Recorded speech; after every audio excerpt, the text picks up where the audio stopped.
Marcus Tullius Cicero in Marcum Antonium, Episode 5.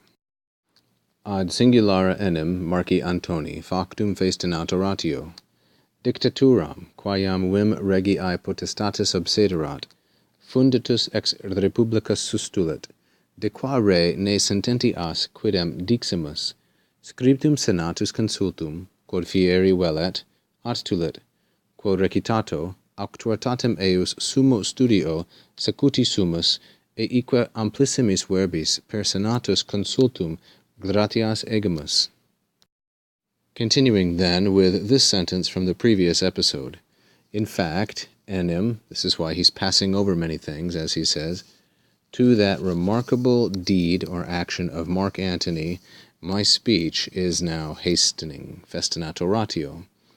This is what it is. The dictatorship, dictatura, the office of dictator, which now, quae iam obsederat, which now had besieged or obtained the power, whim, of a regal kind of authority, or had obtained the force of royal authority at this point, iam, funditus ex republica sustulit, he tore it up from the roots, from the very foundation, out of the republic. So the subject here is Marc Antony, implicit. The object is dictaturam, and the verb is sustulit. This is the verb tolo, tolera, third conjugation, sustuli, and the fourth principal part is sublatus. Therefore, this is a third singular perfect indicative active.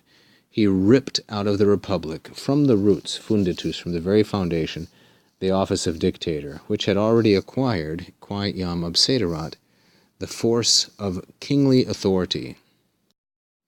So this is Marc Antony's singulare factum, his most remarkable deed. De qua re, concerning this matter, i.e. the removal of the office of dictator from the Constitution, ne sententias quidem diximus, we had not even, this is perfect tense, we had not even, translating it as an English pluperfect, expressed an opinion, sententias diximus. So this was a surprise move on the part of Marc Antony. Cicero and the others didn't see it coming. Scriptum senatus consultum, the written decree, scriptum consultum, of the Senate, which he wanted to happen, quod fieri velet, he passed, he put forward, attulit. So he produced a written decree of the Senate, which he wanted to be enacted, fieri. So this is quite remarkable also. Antony's constitutional and legal maneuvers here raised within Cicero, at least so he claims, and the others great hopes that Marc Antony would be different than Caesar in his tyrannical or dictatorial aspirations. Quo recitato, when this was read aloud publicly, and this phrase is an ablative absolute.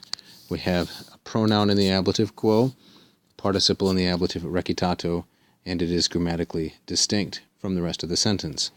When this decree, this consultum, was read publicly or read aloud, auctoritatem eius, his auctoritas, his influence, his position, with the greatest approval or zeal, sumo studio, we followed, we fell in line with.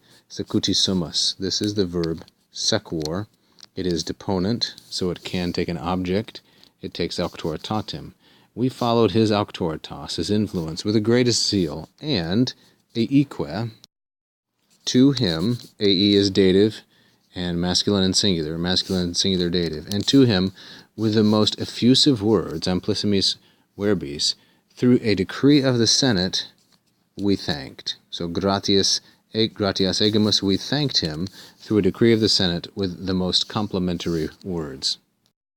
This coin, minted in Ephesus, 41 BC, shows Lucius Antonius, Marcus's younger brother, who was consul.